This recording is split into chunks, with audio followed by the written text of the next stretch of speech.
Hello everyone, Megan here from Modern Genealogy.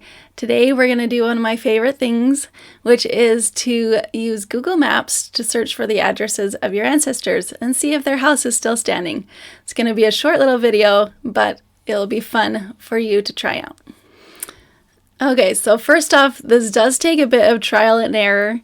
It is sometimes hard to find ancestors that actually have a house that is still standing. And also it's easier to find addresses for ancestors who lived in urban areas. I have some farmer ancestors, and unless you want to learn how to plot land, it's going to be a little harder to find their homestead. So I have this ancestor here, James Andrew Sherwood, and I knew that he lived in Buffalo, New York. So that's a nice urban area. And I'm going to see if his house was still standing. Now, spoiler alert, I already have found out and know that his house is searchable on Google Maps, but I'm going to show you how to do it. So you want to look at what sources they have if you use Family Search or whatever you use. Some of the census records had their addresses listed on there. In the United States, in the 1910 and 1920 census was where I found their addresses. So you just got to kind of play around, take a look, see some places where you can find their addresses. Other places are newspaper clippings, sometimes marriage announcements, obituaries, sometimes death records will provide their residence as well. So we're just going to take a look at this 1910 census, and I'll show you where the address was written. I'll wait for it to load. Okay, so we're going to zoom in and see if we can find this James Sherwood. Okay, so right here, you can see his name Sherwood, James A., and Catherine was his wife. So along this first column here, let me just zoom out. Whoops. This first column that goes sideways is the street. So if you zoom in here, you can see what is written there. So this says, I don't know if you can read that there. It says street, avenue, road, etc. So if they lived in a city, it will put the street there. And this first column here, it says house number in cities or towns. Okay, so because he lived in Buffalo, that was an urban area. So we're just going to look at what that street was called. And it is called Anderson Place. Okay, so his house number would be this first column here. So it's 171 Anderson Place. And if you want to make sure what the city is, that would be up at the top.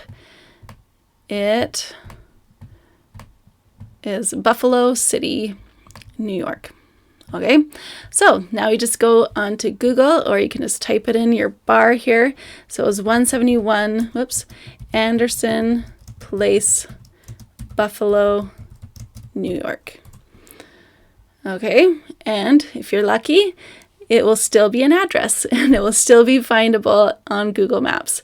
So you can just click on the street view there, and it might just take you right to the house. But you see here, I don't know exactly what house this is. So this is where I got lucky again. So here we're going to zoom into this house and see if it has, a number there anywhere in the house. Now, I don't see a number there anywhere. But so let's just kind of play around with it and see if we can find a number on one of these houses here. Okay. Just got to kind of move it around. Let's zoom in here and see. Okay, so on this door here, do you see a 169? And look, on this door here is a 171. Now, I don't know for sure if this would have been the same address in 1910, but I'm pretty sure it wouldn't have changed in that time frame. This house is obviously from that period.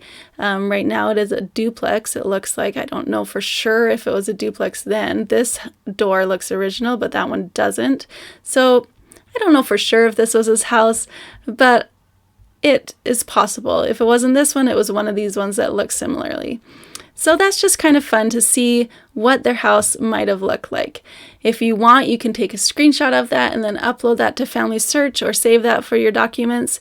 That can just help you to find your ancestors' residence. So it'd also be great if you're planning a trip somewhere and you want to find where they actually lived. You can find it on Google Maps ahead of time and see if it is still standing. So now I'll show you another one that I found. This was an ancestor of mine who lived in Moncton, New Brunswick, and I'll show you where I found his address. So this wasn't in a census, but he has quite a few memories in here that people have uploaded, and I found on this newspaper clipping that it had his address. So these are just some of the places that you can go to see if there happens to be an address for your ancestor. Okay, so here it says Mr. Here, let me zoom in a little bit more. Mr. C.E. Nielsen, 105 York Street. One of Moncton's most highly, okay, so he lived in Moncton, New Brunswick. So 105 York Street. So we're just going to put that in, 105 York Street. You can see I already put that in there. Search there and look at the image there, the street view. Okay, so this could be it. I don't know for sure, but let's just see if we can see a house number. Now when I zoom in, I don't see one there. Could be hidden by the tree, could be somewhere else. But let's just arrow over and see if any of the neighbors have a house number. So this one, I can see a 101 on this mailbox here. Okay, so let's go to the other side and see. So we're looking for 105. Let's see, this one has a 109. So we know we're on the right side of the street. We're between 109 and 101. So we're pretty sure that 105 is his house. So that's kind of cool. Then you can take a screenshot of that. Get a picture of it and then save it for your documents about them. Again, if you wanted to visit there, you could take a look and know that you're looking at the right place. So hopefully that gives you some ideas of places you can find addresses for your ancestors, and you can put them into Google Maps and see if you can see if their houses are still standing. Let me know if you try that out, and be sure to subscribe and like this video and share with your friends. Happy searching. Bye.